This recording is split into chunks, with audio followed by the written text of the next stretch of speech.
Mais non.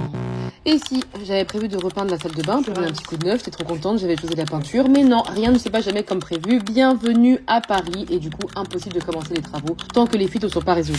Bon, c'est pas parce qu'il y a des fuites qu'on ne peut pas avancer. Du coup, je me suis dit que c'était un peu l'occasion de faire un gros tri dans mes produits de beauté, de réarranger un peu ma salle de bain, de pouvoir mettre mon nouveau miroir, de faire de la peinture, bref, de réarranger ce gros bordel. Mais avant de vous montrer toutes les péripéties qui se sont passées dans cette journée, jingle du début s'il vous plaît, bienvenue dans l'épisode 7 du journal du nouvel locataire sans fixe. Je vous présente plus les plans de l'appartement, vous connaissez par cœur maintenant, mais voici la salle de bain. C'est une pièce qui est toute en longueur, avec des murs qui sont mansardés, mais elle est vraiment très spacieuse et il y a de quoi faire. J'ai scanné ma salle de bain et j'ai pris toutes les mesures qui étaient nécessaires afin de pouvoir créer un plan en 3D et d'avoir les mesures sur chaque mur au cas où j'ai besoin de créer des meubles sur mesure. L'enlever et c'est celle que je veux peindre.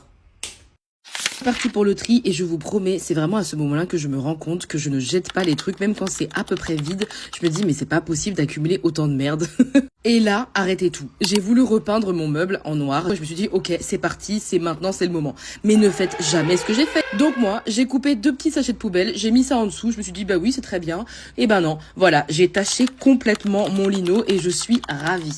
Après ces péripéties, voici le résultat de ma commode. J'ai carrément du Google pour savoir comment est-ce qu'on enlevait la peinture sur le lino. Enfin bref, c'est reparti pour le rangement. Un bisou à Moody, on trie, on replace l'étagère et voici le résultat. Ça rend bien, non? Je suis trop contente. Il me manque plus que des petites portes pour fermer les cases que j'irai chercher chez Jiffy. Jour 2 et là, on s'attaque au miroir. Oui, j'avais mis un tout petit miroir d'appoint parce que je n'avais pas trouvé the miroir dans ma salle de bain. Donc c'est parti pour enlever ce petit truc et placer cette beauté que j'ai achetée chez Laura Merlin. On trouve l'emplacement du miroir, on prend ses marques, on perce, petit break musical parce que la base, et on place. Mais regardez-moi cette magnifique beauté, je suis trop contente du rendu. Donnez-moi votre avis dans les commentaires et on s'attrape pour le prochain épisode. Bisous!